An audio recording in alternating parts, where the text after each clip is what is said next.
අපේ රටේ අසිරිය තුළින් අද මම ඔයාලට පෙන්වන්න හැදුවේ ඉතාමත් සුන්දරම ප්‍රදේශයක්.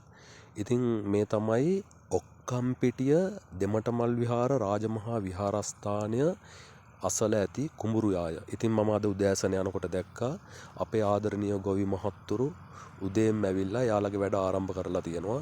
ඉතින් ඔයාලට පේනවා ඇති ඈතින් ලස්සන කඳු පන්තියක් පේනවා. ඒ වගේම දෙමටමල් විහාරස්ථානයේ චෛත්‍ය ඉතින් ඔයාලට පේනවා ඇති.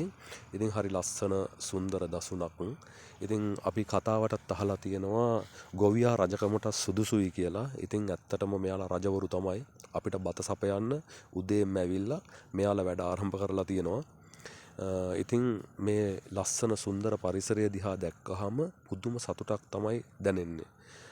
ඒ වගේම ඔක්කම්පිටිය ප්‍රදේශයත් මැණික් වලට වගේම කුඹුරු අස්වද්දන්නත් උපන් හපන්කම් තියෙන මිනිස්සු ඉන්න ලස්සන ප්‍රදේශයක්.